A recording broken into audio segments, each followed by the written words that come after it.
Hello students, welcome back to my YouTube channel Geography Guru. आज हम पढ़ने और समझने वाले हैं क्लास 8 साइंस विज्ञान की वर्कशीट नंबर 17 यानी कि कार्यपत्रक संख्या 17 को। आज की इस वर्कशीट में भी हम धातु और अधातु के बारे में बात करने वाले हैं, यानी कि धातु और अधातु को थोड़ा और जानने की कोशिश करेंगे। पिछली वर्कशीट में हमने बात की थी कि धातु और अधातु में कौन कौन से भौतिक अंतर होते हैं।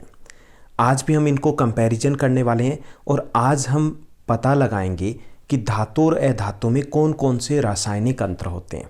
तो चलिए हम शुरुआत करते हैं आज की हमारी इस आसान सी वर्कशीट की। जैसा कि आप अपनी स्क्रीन के ऊपर देख पा रहे हैं, ये हमारी वर्कशीट नंबर 17 यानी कि कार्यपत्रक संख्या 17 रहेगा। हमारा विषय सब्जेक्ट साइंस विज्ञान है और आज की दिनांक है 27 नवंबर 2020।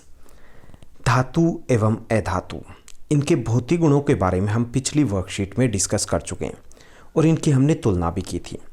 आज हम थोड़ा सा और आगे बढ़ेंगे और थोड़ा और जानने की प्रयास करेंगे कि धातु और अधातुओं में रासायनिक गुणों में क्या क्या अंतर होते हैं।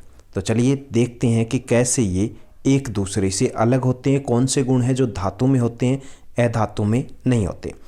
सबसे पहले हम बात करेंगे कि ऑक्सीजन से अभिक्रिया की, कि उसमें ये कैसे अलग है। धातुएं ऑक्सीजन से जब अभिक्रिया करती है तो धातु ऑक्साइड बनाती है। जैसे एग्जाम्पल दिया गया 2Mg+O2 ऑक्सीजन, तो हमें क्या मिलेगा 2MgO मिलेगा। ओके, मैग्नीशियम ऑक्साइड मिलेगा हमें।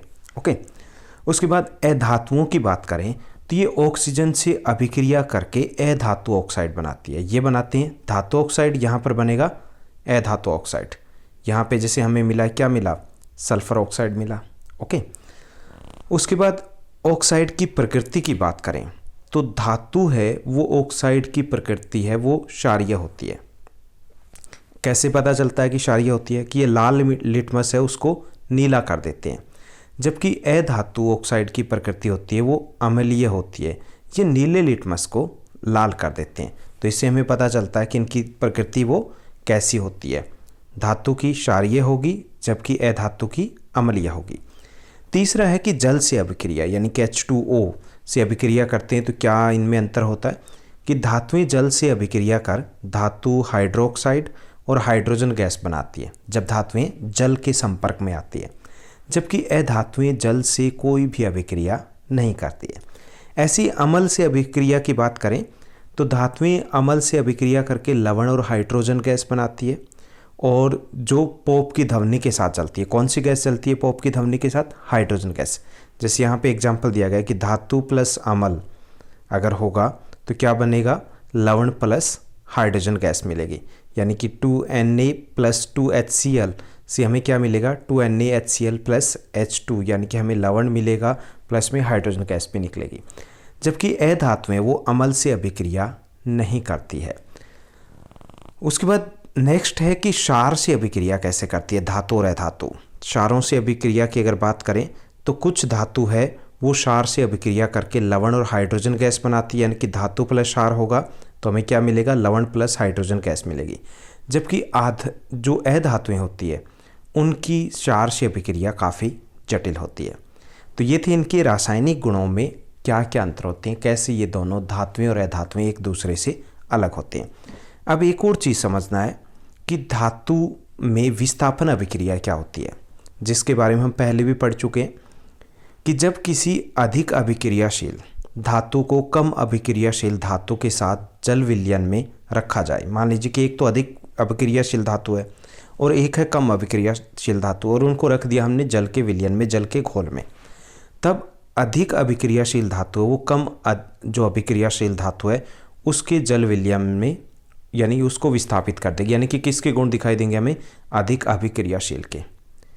जैसे जिंक को अगर कॉपर सल्फेट के जल विलयन में रखें तो यह कॉपर को विस्थापित कर देगी, क्योंकि जिंक है वो अधिक अभिक्रियाशील है, कॉपर है वो कम अभिक्रियाशील है। यानी कि कॉपर है वो जिंक को विस्थापित नहीं कर सकता, लेकिन जिंक कॉपर को विस्थापित कर सकता है, क्योंकि जिंक धातु है वो ज़्यादा अभिक्रियाशील है। तो ये थी हमारी आज की आसान सी वर्कशीट, जिसमें हम वो सब कुछ रिवाइज कर रहे हैं जो हम पहले पढ़ चुके हैं। अब हम प्रश्नोत्तर की तरफ जाते हैं। आज की इस वर्कशीट में 5 आसान से क्वेश्चन दिए गए। पहला जो क्वेश्चन दिया गया कि क्या होता है जब धातुएं अम्ल से अभिक्रिया करती है, इसका एक उदाहरण दीजिए।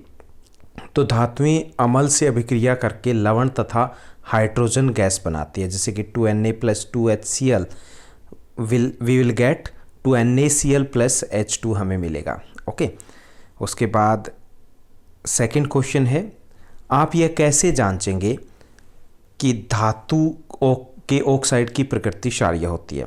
तो धातु ऑक्साइड है वो लाल लिटमस को नीला कर देते हैं, जिससे पता चलता है कि धातु के ऑक्साइड की प्रकृति क्षारीय होती है। उसके बाद तीसरा जो प्रश्न दिया गया कि एक अम्ल और एक क्षार का नाम हमें लिखना है।